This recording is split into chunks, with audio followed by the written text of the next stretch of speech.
GB News.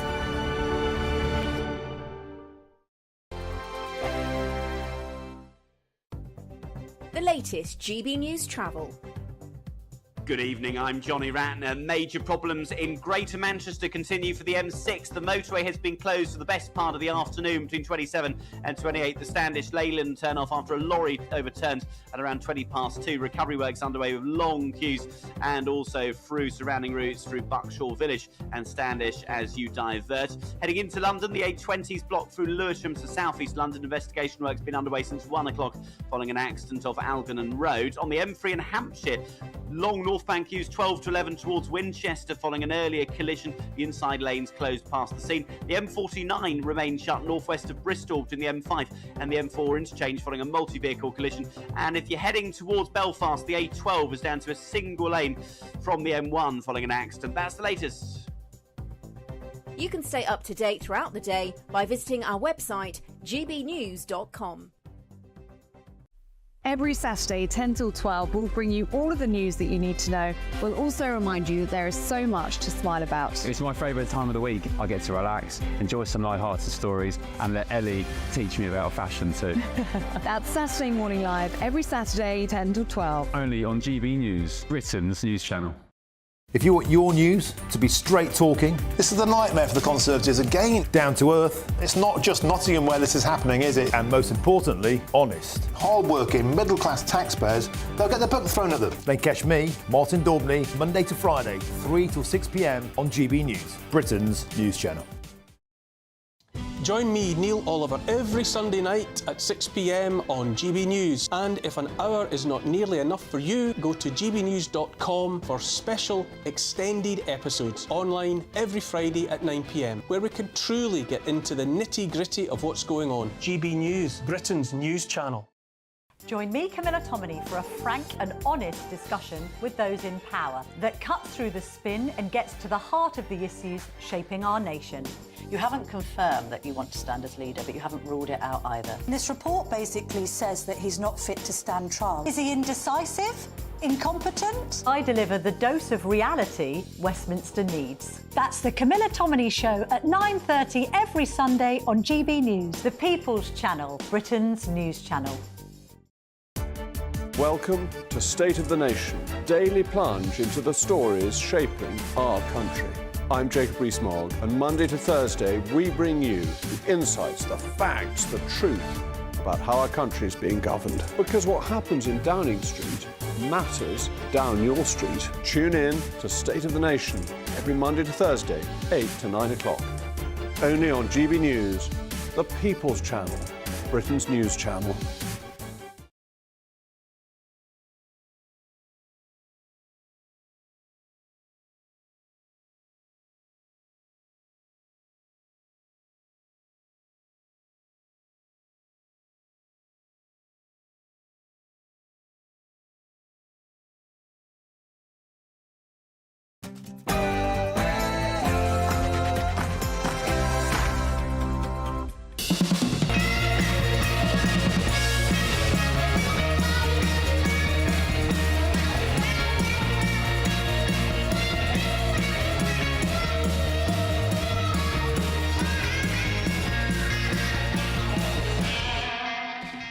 Welcome to Lee Anderson's Real World, and tonight I'm joined by journalist Emma Wolfe, political commentator Matthew Stadlin. We're going to go back in the day with me, and TV personality Ben Jardine. But first, let's go to the news.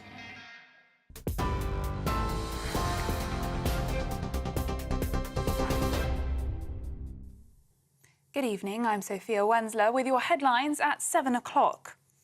Police say they are following active lines of inquiry after launching a murder investigation following the death of a 13-year-old boy found stabbed to death at a house in the West Midlands. The teenager was treated by paramedics but died at the scene in Oldbury yesterday afternoon. No one has been arrested so far, and Chief Superintendent Kim Madill gave a press conference earlier today. And we are following active lines of inquiry to find the suspects. We know that the incident took place inside his home, and I would appeal to anyone who has information to come forward. We have local officers and youth workers in the area over the coming days, so please speak to them directly if you have any concerns or information that you would like to pass to us. Now, Dame Priti Patel has officially launched her Conservative leadership campaign, promising to revive the party with a focus on the future. The former Home Secretary also denounced Sir Keir Starmer's recent speech as feeble, pitiful and dishonest, criticising his approach to trade unions, criminal justice and the economy. Speaking in London, she declared the Conservative Party as the greatest in the world. Under my leadership, I will bring our party experience and strength, and I will get us back to winning ways. But before I say more about my offer to members of Parliament, my plans to empower our loyal and dedicated party members, and my commitment for our party to serve the nation and the British people with professionalism and integrity. The government says it won't impose a 4-day working week, but does support flexible working options. Labour says it's focused on compressed hours, allowing employees to work longer over fewer days, not reducing total hours. The Conservatives have criticised the proposals, though, claiming businesses are concerned about potential costs. And Deputy Prime Minister Angela Rayner has been spotted raving with a top DJ at a super club in Ibiza. Video footage shows Miss Rayner dancing in a DJ booth while being cheered on by the crowd at High Ibiza on the Spanish party island. It comes just days after Sir Keir Starmer warned the nation of a painful autumn budget. Those are the latest GB News headlines for now. I'm Sophia Wensler, more in an hour. For the very latest GB News direct to your smartphone, sign up to News Alerts by scanning the QR code or go to gbnews.com/alerts.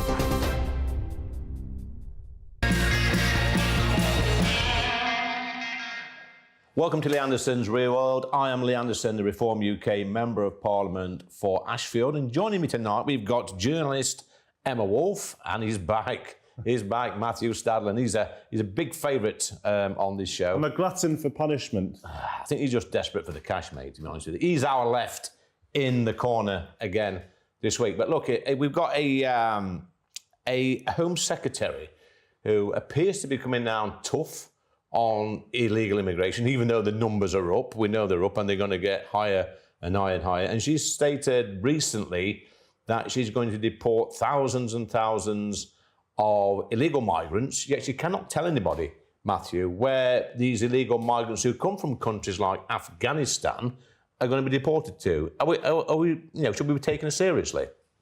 Well, you'll be in Parliament, no doubt, in 6 months' time to see whether she has fulfilled her plans. And her plans, as I understand them, over the next 6 months is to deport more people than have been deported in a 6-month period since Theresa May was Prime Minister. And I'm sure if she doesn't manage that, we'll be holding her to account in Parliament. That's how democracy works.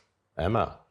No, she is claiming that she's going to deport 14,000 illegal migrants by the end of the year, with not much substance, not much flesh on the bones for her plans. Most people are saying, fine, but A, we'll believe it when we see it, and B, should arguably be a lot higher than that. Yeah. Until Labour start stopping the boats, deporting foreign criminals immediately. I don't want them serving here, they can go. If they're committing crimes in this country, they need to be deported immediately. Yeah. And until they start tackling the root of this problem, it's just words, I'm afraid.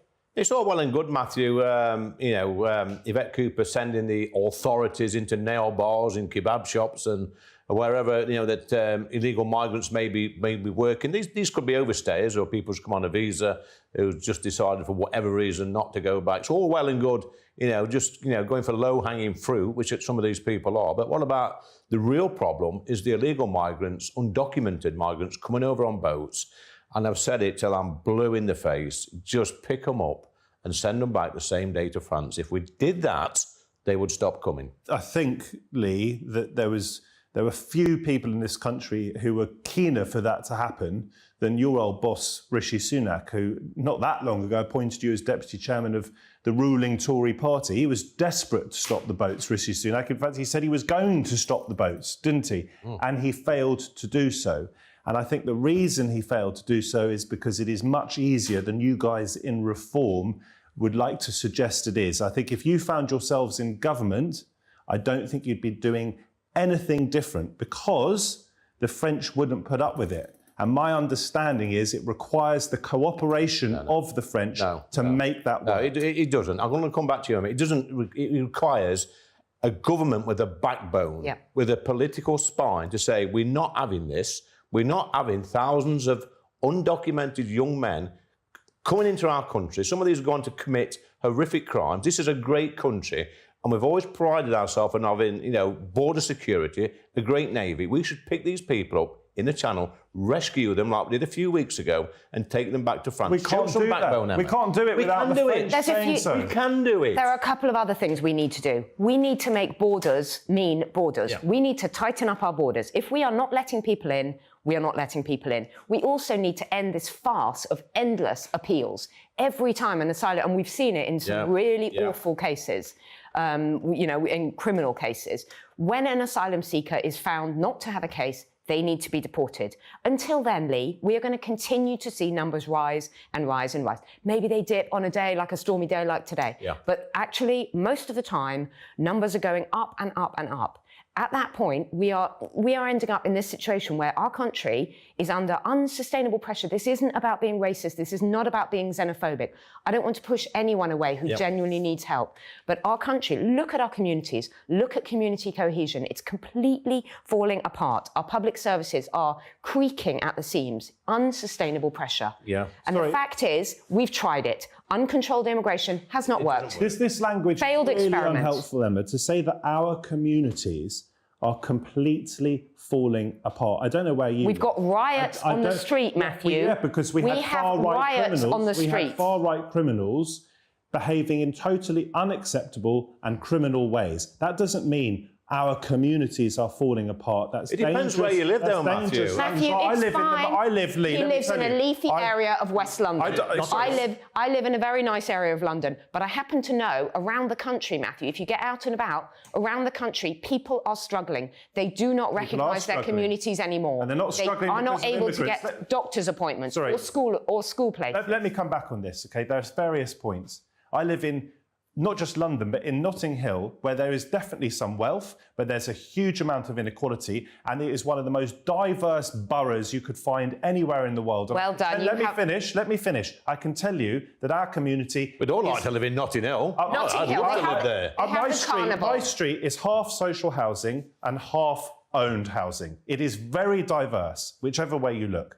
We live in a very, very mixed community in London, but also around the country. The idea that our communities are totally falling apart is a plain lie. And Lee, you talk about some of these people coming over who will commit crimes. No doubt some of them will, and I hope they go to prison for a very long time or indeed get deported. We can have a discussion about whether they should get deported immediately or whether they have to serve their prison sentence here first. You will find criminals wherever you go. Don't sow the seed. But Matthew, these people throw their passports away. They throw their documents away. Now, I can only think of one reason why they do that. It's because they've got a dodgy past from wherever they came from. Emma. Or they don't have a valid claim.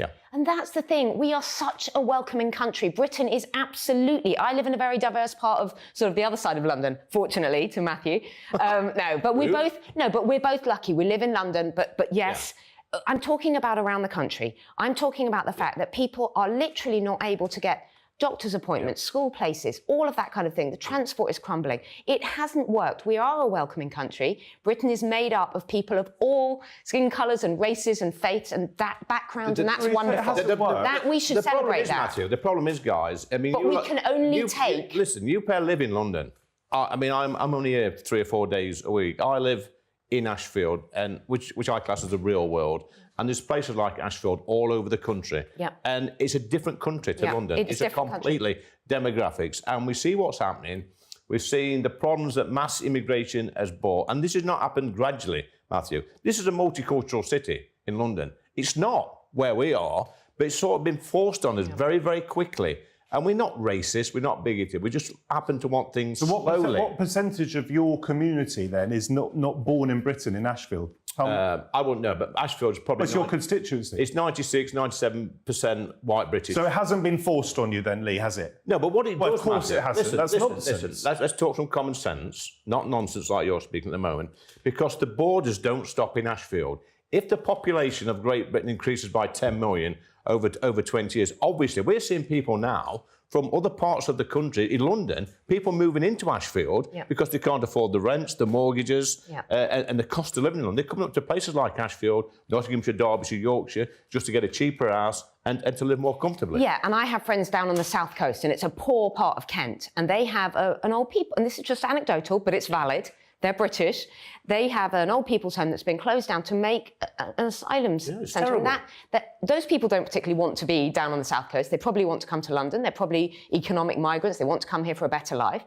Fine. But that community feels displaced. It feels like they don't matter. It's a bit like Labour deciding that, you know, the rail drivers matter more than pensioners, fuel allowance. It's those kinds of decisions where British people are starting to feel You talk about schools, Emma, about being oversubscribed and housing. I mean, definitely we've got a housing crisis in our country. I don't think we have a schools crisis.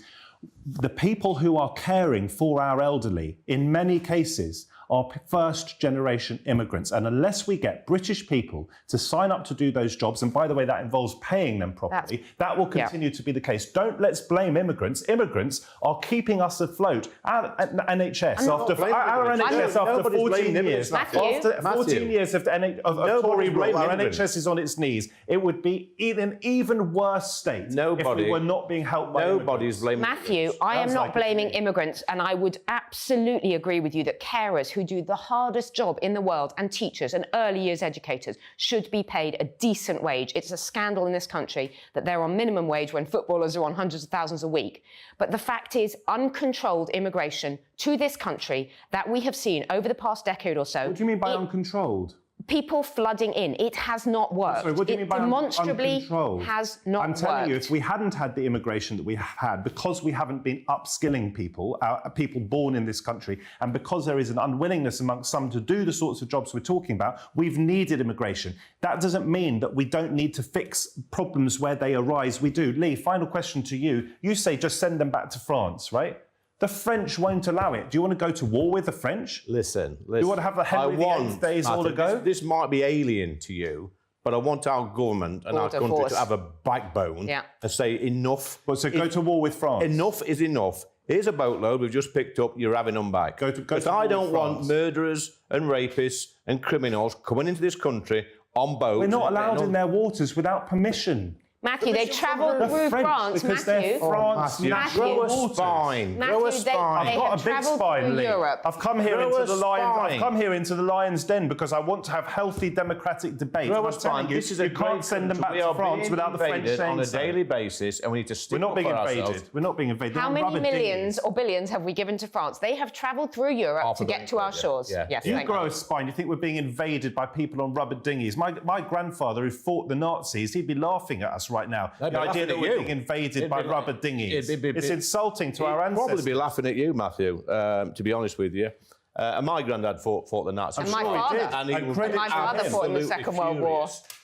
He'd be furious with the idea that his grandson was saying we're being invaded by rubber dinghies. Well, what language? I think 150,000 undocumented men coming over, that's an invasion. It's not an invasion, Lee, because they're not using swords to kill us, are they?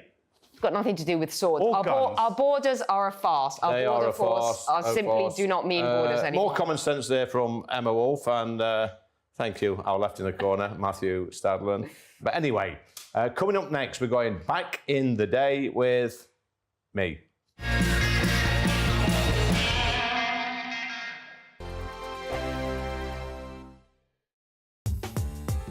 I'm Christopher Hope. From pop stars to politicians, I'll interview anybody in a pub who's got a political opinion. Join me every Friday on Spotify, Apple Podcasts, YouTube or gbnews.com, or wherever you get your podcasts. This is GB News, the People's Channel. This is GB News, Britain's news channel.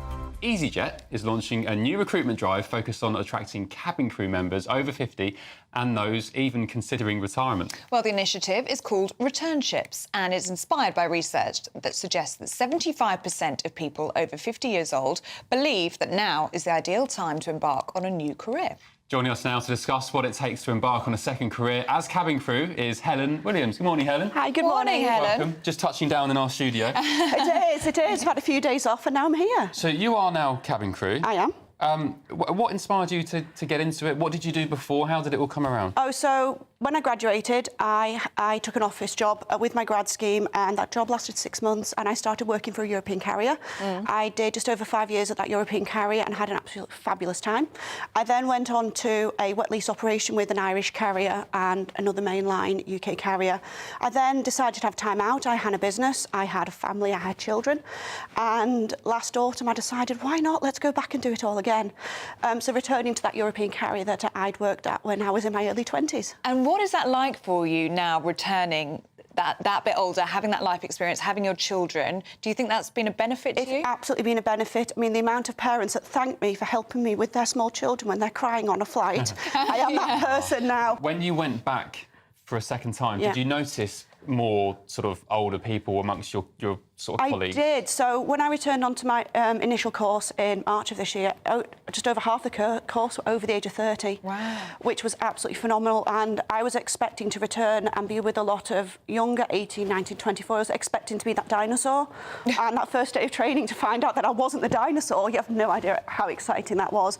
And they've gone on, that particular group, to be phenomenal crew members.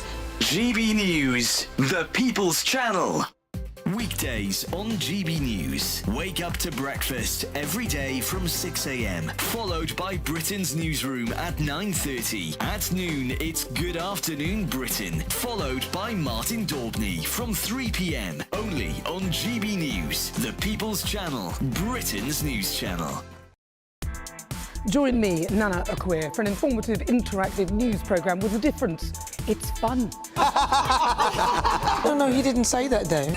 I'm so surprised. I think there's an element of truth to that. Join me from 3 p.m. every weekend, only on GB News, Britain's news channel. Welcome back, and coming up next on Lee Anderson's Real World, we turn the tables on each other. And I'm delighted to say that I get the chance to interview the great man himself, which is something I've genuinely been looking forward to for some time, because I'm genuinely intrigued by Reform UK, and I'm genuinely intrigued, and have been for over half a decade, with those tipping point moments in British politics. I witnessed Blair announce the repeal of Clause 4. I saw Shirley Williams and Roy Jenkins and Bill Rogers leave the Labour Party and form the SDP. And I saw the battles between the Heathites and the Thatcherites in the Tory party as well. So are we looking at a similar position? I mean, in a way, Reform's done better because you have finally won a reasonable number of seats at a general election. Do you think that we are currently in a similar era of change? I don't, Alistair. I think things are completely different these days. I think more and more of the spotlight is on politicians, is on Parliament. We live in a social media age where people's continually looking at their phones for updates, political updates. You know, I've seen people in the street who instantly know who I am, and they ask me to sort the problems out. I get young people coming up to me now, you know, the Gen Zs, as we call them, young people coming up to me and saying, we support Reform UK. And I think people are looking for something a little bit different. They're fed up of being promised one thing by the political parties and getting another thing. I know we offer that sort of change, and you touched on it, before we came on, about the Labour Party offered change. I don't think it's a change that people want, personally, and I think people are rebelling, and people are more nimble in how they vote these days. Traditionally, in a place like Ashfield, most people would have voted Labour because it was a heavy industry, closed shop unions. All the men worked down the pits, the women worked in the factories. They all subscribed to a union who then paid a little bit to the Labour Party. So we'd all got a stake in the Labour Party. So it just followed that people in places like Ashfield would vote Labour. You know, similarly down south, bit more leafly, a bit more, a bit more wealthy in places like where you live, and people would have been conservative, more conservative, small c conservatives. But that's changed. That's been flipped on its head with the Brexit referendum, with the emergence of social media, etc. I agree with all of that. Let me interrupt and only change tack very, very slightly, because one of the bits of change that we didn't even have a debate on, because I did a GB News People's Forum with Liz Truss, and I also did the leadership debate between Rishi and Liz in Manchester for GB News. And we talked quite a lot, and the audience clearly wanted to talk a lot about the size of the state, what it did, how much we want it to do. And you said people will come up to you as an MP and say, can you help me sort my problems out? Yeah. In many people's mind, the state is trying to do too much. It's almost back to the Gordon Brown days, where the state knows best. And as Thatcher famously said, the problem with socialists who want the state to do everything is they very quickly run out of everybody else's money. Well, that's true, Alistair. I'm going to say people stop me. It's just the simple, mundane things like antisocial behaviour, then it might maybe wanting help with the local council and stuff like this. But, I believe in a small state. I think, if all these politicians and civil servants up there trying to run the country, if they were so good at economics and running the country and generating cash, they wouldn't be there. They'd be running their own businesses and making loads and loads of money. But the truth is they're not very good at it. So I think a government's responsibility, the state's responsibility, is to keep us safe, is to keep our borders secure, is to make sure we've got a decent police force, good armed forces, education system and healthcare. That's it. The rest of it, just keep your nose out and let the great people of this country get on with it. Because the people in this country, I think, know best. We've got some great entrepreneurs, businessmen through the years. Remember, Alex, this country of ours is a gift to the world. I always say this. We've given this world so much, from the Industrial Revolution to medicines, to arts, to cultures, to sports, to healthcare, everywhere, architecture, everywhere you look on this planet, you see a little bit of Great Britain. I think we should be incredibly proud of ourselves and remember our history, our heritage and our culture, and say, look, we are a great nation. Sure. Let the people crack on. I agree with that. And as British people, members of the United Kingdom, subjects of the United Kingdom, we very much like to try and stand on our own 2 feet. And if you take you said about people expressing their views on social media, the public have been very, very clear, in my experience of reading quite a lot of it, about the winter fuel allowance, which I know you were talking about earlier on. And it seems to send out a very clear signal from Keir Starmer, and that is if you're a working person who carefully put away a little to one side to help with your retirement, help with your state pension, and contributed to a private pension as well, you're screwed. Because on the means testing bit, if you apply for pension credit, that Gordon Brown myth, you won't qualify for it. So you are screwed despite working hard and trying to look after yourself. Yeah, you're right, Alice. It sort of de-incentivises people from doing the right thing, which is working hard, saving a little bit of money, buying your own property, putting a little bit away, contributing towards a private pension scheme so you're not totally reliant on the state. These are all good things. These are responsible things that, as responsible citizens, we should do, and a government should actually encourage this. But, hey presto, Sir Keir's come in, and all he's done, one of the first things he did, or Rachel Reeves, should I say, is take the winter fuel allowance off these pensioners. And bear in mind, Alice, you'll know this, some of these people are just about £2 or £3 a week over the pension credit limit, and they've lost £300 or £400 a year. It's pernicious, it's cruel, it's heartless, and it's politically stupid. The other thing, and in my experience, I've been lucky because I've worked all my life, and in this industry, I've earned good money as well. And we decided, for all sorts of reasons, to educate our children in the main privately, although we had one brilliant child who was a bit of a challenge, and the state system sorted him out better than anybody else. And we, for that, say a huge thank you to Eggers School in Hampshire.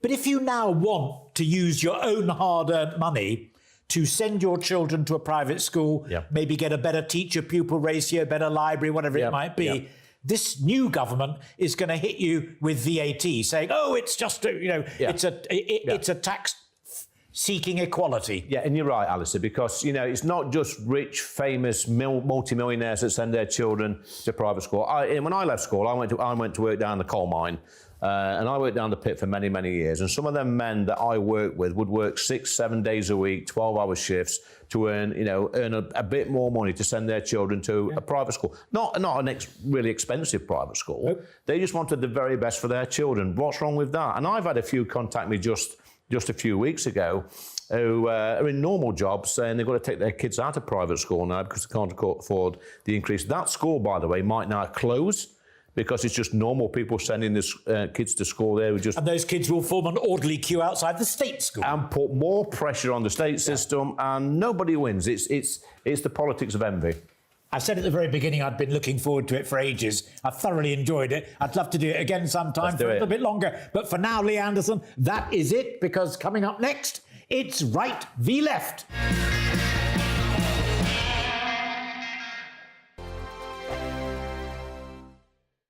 Good evening. Here's your latest GB News weather update coming to you from the Met Office. Now, as we head through the end of meteorological summer and into autumn, there will be some heavy thundery showers around this weekend, but also quite a bit of fine weather, because at the moment we do have high pressure still dominating our story, which has settled things down today and will keep things mostly dry overnight. Lots of clear skies for many of us, although a bit more cloud pushing into the southeast through the early hours of tomorrow morning. The breeze picking up a little bit here, and 1 or 2 showers are possible as well. Otherwise, lots of dry, clear weather, and under the clear skies, it is going to turn a little bit cool. Perhaps not as cool as last night for many of us, but across parts of Scotland, temperatures could drop to low to mid single figures. There may also be a few pockets of mist and fog around first thing tomorrow morning, but in the southeast, it's going to be a bit of a cloudy start. That cloud is going to spill north and westwards through the day, with some showers becoming a bit more widespread as well. However, across central northern parts of England and Wales into Northern Ireland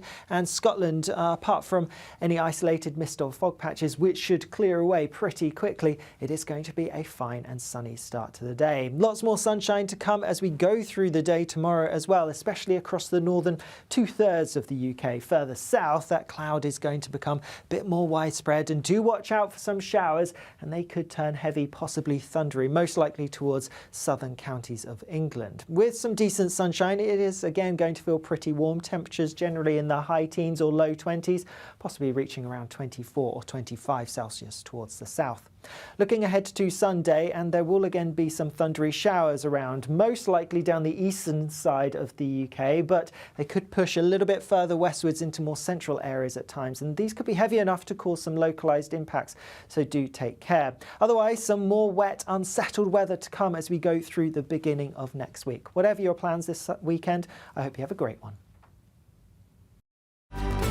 Good afternoon, Britain. Your lunchtime update on the stories that matter across the UK.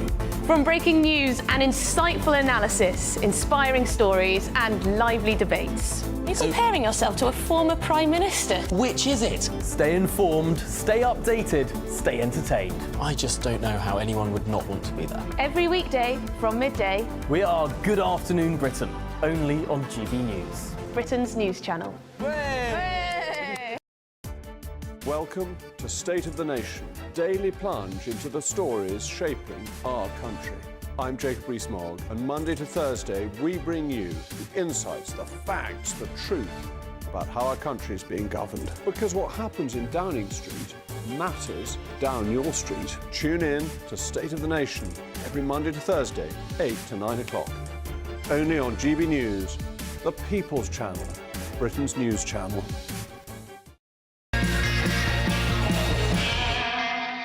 It's time now for Right versus Left, and again we've got the brilliant Emma Wolf, and I was going to say, what do you call me on Twitter? My old mucker, Matthew Stadlen. Thanks, guys, for doing this. Look, we saw the good friend of mine, Sadiq Khan, the mayor of London, who said recently that he felt unsafe in London. This is a man, by the way, Emma, that is in charge of the police in London. He's a police and crime commissioner, as well as being the mayor. This is a man who walks around in a bulletproof car thing and 4 big burly security guards. If he's scared, how does he think that the 10 million other people in London feel when knife crime is rife, violent crime is rife, and there's total disorder on the streets? How does he think parents feel who have young children? How does he think parents who have teenage boys going out at night, maybe to the pub, how does he think they feel? As you say, Sadiq Khan has, you know, armoured security. He drives around in an armoured Jeep while stopping everyone else from driving in London, by the way. Look, I want everyone in London to feel safe. I'm still driving in London. Yeah, but what I mean is he's absolutely putting the, you know... He's making it difficult. Making it very, very hard. He's using drivers as cash cows. Look, I'm a cyclist. I'm not going to defend drivers, but he's making it extremely expensive. And extreme... But these are diversion tactics from Matthew, Emma. Let's get back to the point. Yeah, I know. Yeah. Don't you pay the congestion charge? If I go into central London, I try and use public transport. Don't you ever go 21 miles an hour instead of 20 miles an hour and get fined? I think there are record high fines. I think the 20-mile-an-hour thing is keeping us much safer than we were. Anyway, that's a diversion. Yeah. Sadiq Khan, yeah, I want everyone in London to feel safe. I'm a Londoner. I used to feel safe in London. Whatever your skin colour, whatever your political beliefs, I don't care. But for Sadiq Khan, who's meant to be in charge of London, to be saying that he doesn't feel safe, well, it's come to something, hasn't it? Yes. And he needs to focus. He has one job. His job is to look after Londoners, keep them safe, and keep our city running smoothly. And I'm afraid London is an absolute basket case. Hang on, let's not distort what Sadiq Khan was saying. First of all, to be totally clear, of course, crime needs to be clamped down on. I live in London. I'm a father. Anyone who breaks the law should be held to account. Sadiq Khan was making comments specifically in relation to the far-right, racist, profoundly violent riots that we saw around the country that targeted police officers, that targeted asylum seekers in asylum hotels, that targeted people from ethnic minorities. And what Sadiq Khan was saying was that this, for him as well as no doubt for a lot of other people, was deeply triggering because they remember what it was like growing up in the 70s quite right. in this country. It's quite right to call this sort of behaviour out. But what he didn't do, Emma, just a few months ago when I was on Parliament Square, when we saw from the rivers to the sea being shone on the Elizabeth Tower, he said nothing. It is Sadiq Khan, and Matthew brings us to the point beautifully. It's Sadiq Khan who's presided over two-tier policing, who's made many people in the centre, not far right, in the centre politically, feel that on the left you can get away with it, that there's much... Sorry, you're saying the riots weren't far right? Much softer policing. Are you saying that the riots weren't far right? I haven't even mentioned the riots. So what are we talking about I'm talking then? about people, and we're talking specifically about London. I'm talking about Londoners who feel that the police have been a lot softer on certain sectors of our communities. That's because people like you, Emma, in positions of influence on TV channels like this, are telling them that there is two-tier policing. Talk to the police officers themselves. People are living their lives. Police officers themselves are committed to putting people behind bars if they commit crimes. So it doesn't matter what colour they are. We have seen footage of it. No, we have seen the police not challenging people on, say, the pro-Palestinian march. Why is it? Weekend after weekend, much softer policing. Let me just ask you a Whereas question. Tommy I want to Robinson know. just has to appear on a poster and people are being arrested. I want to know. I'm not. I'm listening to what you're saying, Matthew, but I want to know why police officers are contacting me to say there is two-tier policing. And these people... Have they contacted you? Yes, by email, and they're scared to speak out. These are confidential. I would never name any of these people. They tell me there is two-tier policing. In what sense? In what sense? Oh, Matthew. Come on, tell us. They're the ones who are emailing you. Tell us what they're saying. The way they treat different groups of people. I'll just give you an example with the pro-Palestinian marches in London where nothing was done. And then Lee Anderson, hang on. You say nothing was done. You're saying there were no arrests on the pro-Palestinian marches. No. Let me say something, because I'm on your show. I'm half Jewish myself, right? I don't want to see a single bit of anti-Semitism rear its ugly, shameful head in this country. I didn't touch those marches with a barge pole because I suspected that some people, perhaps a lot, but certainly some, on those marches would hold anti-Semitic views. But you can't police people's minds. And we live in a country where we have the freedom. You can't, and you shouldn't. Let me finish my point. They're not trying to police people's minds. If people are inciting violence or inciting racial hatred, it's not thought crime. It's being put down on social media, which, by the way, Emma, is now the real world. I'm telling you that if there was a single act of anti-Semitism where it was provable on those marches, of course people should have been arrested. So why didn't they?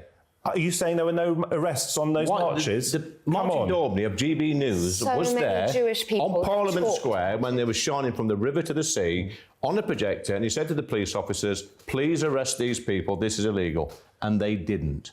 I can't answer for individual police officers. I have said right from the start of this conversation, I am a law-abiding citizen. I am a father. I want my family to be safe. I want Jews to be safe. I want Muslims to be safe. I want white working class people to be safe. Let me finish. I want everyone to be safe. Wherever there is a crime, but it's not the police should get involved. It's not the Matthew Stadlen show. I'm afraid you saw week after week after week Jews saying they did not feel safe in London. They did not feel that they could go in. That they were being abused. They were being, harassed and taken advantage of. And it's a horrible, horrible situation. And there has been two-tier policing in this city for months now. And that is on Sadiq very Khan. Strongly, the police should act without fear or favour. And I hope that they do, and I expect them to do so. I wasn't afraid of living in London as a Jewish person. I have empathy for those Jews who were afraid, who were afraid. But we also have to balance legitimate fears, such as those, with freedom of expression. Yes. You know what? You wouldn't want to live in a police state where we clamp down on protests. But we are in a police state. Where people in those protests, anyone in those protests who committed a crime, I would wholly support them being held to account. Let me ask you again, Emma. Let me just ask him again about the graphics shown onto Big Ben from the rivers to the sea. As I understand, no arrests were made. We can argue about that and debate that all night long. But Mayor Khan never said anything about that. Why is that thing? I can't answer for Mayor Khan. I can only answer for myself. Get him on the show. Have a conversation with him. Apologise for what you said to him. Get him on your show. Have a debate. I disagree with you very, very strongly about a lot of things, Lee, but I turn up on your show. You think it's because I want to take the money. I come on your show because I believe in free speech, I believe in free debate, and I believe to holding you as an elected politician to account. And that's what we're doing. Well, there you go. It's not the Matthew Stadlen show, as Emma quite rightly said. But we're going to go to the yes-no quiz now. I've got my questions written down. I'm worried about this one. No, because I'm going to need to put my gaffers on. Let's have a look. Matthew, you won last week. I have 100% record in this. Yeah, we need to stop this, Emma. Oh my goodness, right. We might have a tiebreaker. Absolutely. It could go on all night. Right, number one, Matthew. Will Labour stop the boats? No. Emma? No. Emma, should we rejoin the EU? No. Matthew? No. Number three, should Matthew Stadlen come off of Twitter? No. Yes. Like that one. Number four, Emma, should we scrap the TV licence? Yes. No. And number five, will Starmer last the full term? Yes. No. Did you find that easy, Matthew? Am I allowed wrong to say answer. more than one? Wrong answer. Wrong answer. Steady on. That was a tiebreaker question. There goes your record. Did you find that easy? Yes. Oh, yes. Oh, yes. I've tried to hand it on a plate. It's a penalty shootout. Next penalty. I just said yes. Oh, yes. No, but you can't discriminate. No, that's a verbal tick. That's Oh, yes. Listen, I tried to hand it. It was a smile. It was a verbal tick. Oh, yes. You're discriminating. To be fair, this is fair refereeing. We don't accept verbal ticks on this. Oh, I see. So now you're discriminating. I thought we'd finished the quiz, but it was a tiebreaker. I said we're having a tiebreaker. Fair dues. You had me until Emma rescued me. I set it up for you, and you let me down. This is like the yes/no game that we played as children. No, hang on. So now we're even. Yeah, we're even. Yeah. So can we have a tiebreak? Are we calling it a draw, or we can have another tiebreak one? now? Do you want another question? Yes. Well, we got to decide it. Matthew's won. Oh, well, I handed that to him. Honestly, this is daft. This is absolutely daft. Look, guys, Matthew's won again, annoyingly. He'd be all over Twitter bragging about this. You know what? It's quality, not quantity. Go back on one question, Matthew. Number three, should Matthew Stadlen come off of Twitter? Probably for my sake. I think for his mental sanity, he should come off Twitter. I get lots of spend more time with his family. Hang on. This is one of my followers speaking here. Yeah. But if one of my followers speaking. Yes, and I haven't said you should come off Twitter. Anyone's follower. Listen, I actually get a lot of hate on Twitter. It used to be from the hard left, now it's from the right and the far right. But I feel like I've got to express my views. Labels? Why is everybody so obsessed with labelling everybody? I think if Matthew disagrees with everybody, they're far right. Yeah, I think, I just said I used to get it from the far left or the hard left. I think this is what people do on the left of politics. They try and put people into boxes, and they're either racist, they're bigots, they're far right. But just call a spade a spade. Common sense, simple language. You understand that. Absolutely I do understand. You don't get to slap labels on people. It's Of course, completely. we live in a free. You're trying to curtail my free speech. That's right versus left. And the Cheated. quiz. Matthew Stadlin's won for Steady about on. the 10th time. Coming up next, we've got Last Orders with Ben Jardine.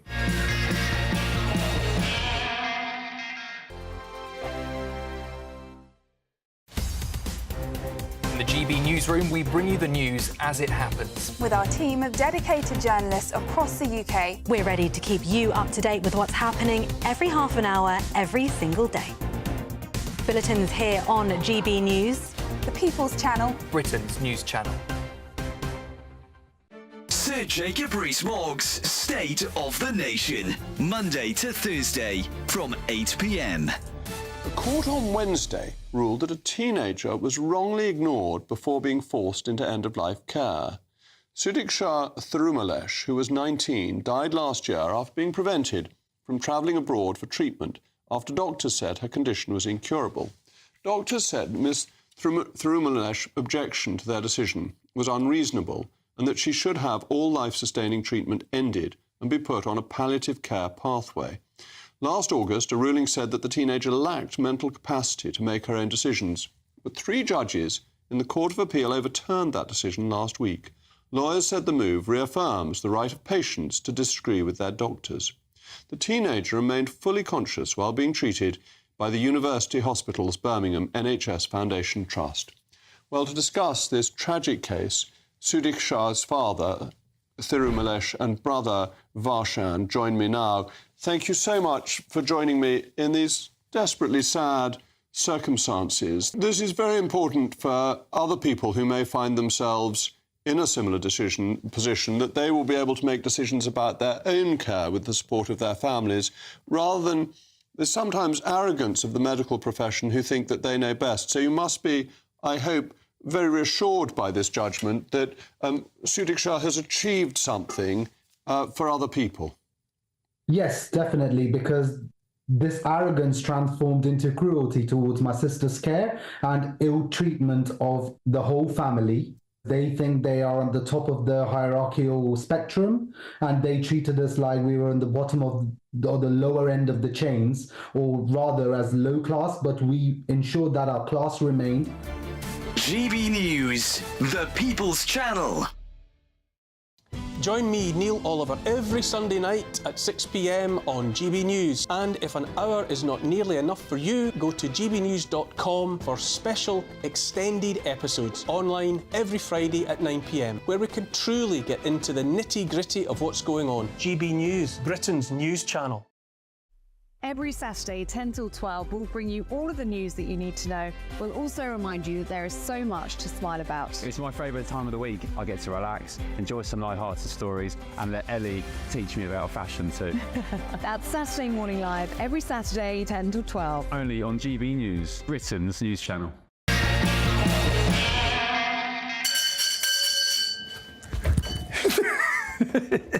That's Last Orders at the Bar, and I am delighted to be joined by Ben Jardine, who is a TV personality. He's a martial arts expert. He's been on Celebrity Big Brother, entrepreneur, businessman. You're ticking a lot of boxes, mate, aren't you? That's what they say. Tell me about the Celebrity Big Brother thing. So we've had a few people who's been on these reality TV shows. Why do it? Celebrity Big Brother, obviously, I did a show called Married at First Sight. Now, that was scary. Got married a stranger. Who was it scary for? You or her? Probably, yeah. But, yeah, so Celebrity Big Brother obviously came off the back of that. Yeah. Do you know what? Absolutely an amazing experience. To what people don't understand in the world, like, is to get everything taken away from you, and then when your body's saying, I don't know if it's night or day. Okay. That's quite. You don't think about that in everyday life, and obviously when that happens, it does play tricks with your mind, and you feel like you're falling in love with people. Oh, okay.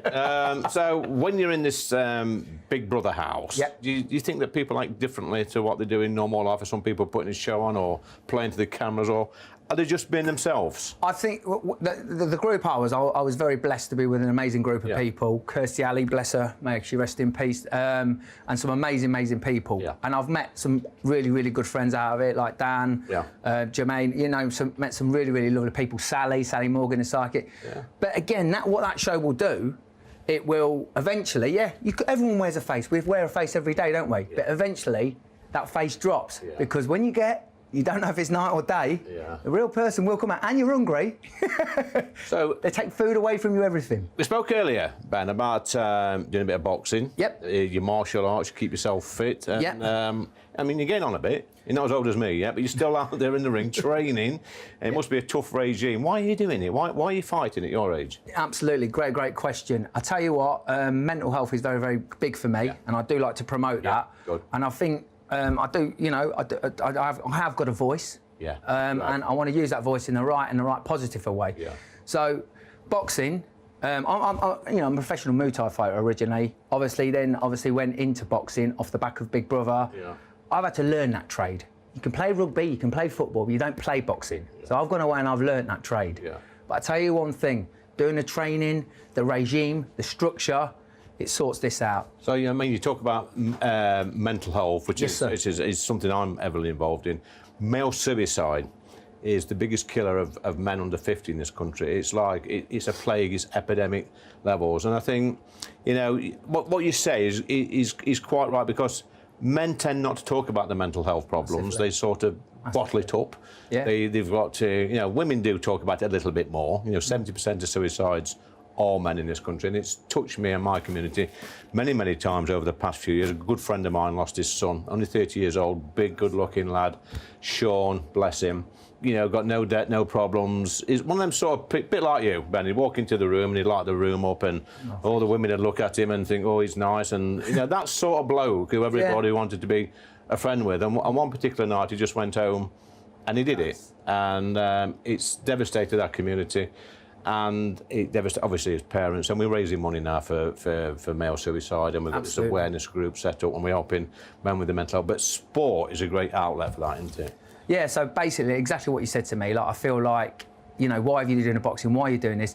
Because mind is everything. Yeah. Mind is your body. And I'd probably say, like, you know, 80% mind, 20% of the body. Do you know what I mean? Your mind will make your body do what it wants to do. But it's easy for some people, Ben, like, and you're a pretty motivated guy to do this sort of stuff. Some people, they find it hard to take that first step, don't they, to go into that sort of stuff. And that's what I'm saying, and that's why I'm doing what I'm doing as well, because when you're young, you're about, and like, you come and you've always got your chest on your 20. Yeah. But, you know, I've been humbled many a time like that, do you know what I mean? And I just feel, in the world we live in today, I've got little children, I've got blessed with a boy and a healthy baby boy and a healthy girl. Which I've had to fight for as well. Yeah. And again, I've had my mental strains there. And, you know, we've had this, I'm a big ambassador for Family Need Fathers. Yeah.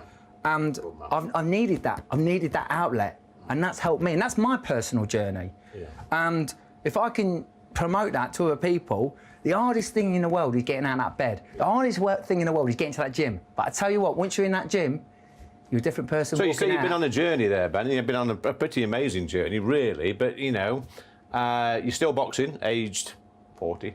Sorry about that. A naughty 40. And in 10 years' time, where do you see yourself in 10 years' time when, you know, it's going to be a little bit harder for your body to cope with all this stress of training and boxing and stuff like that? Where do you see yourself?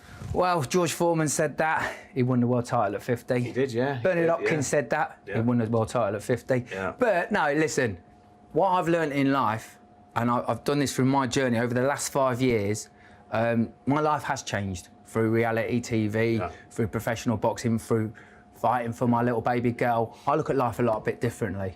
And this is the way I want to look at it now. I like to use the saying, carpe diem.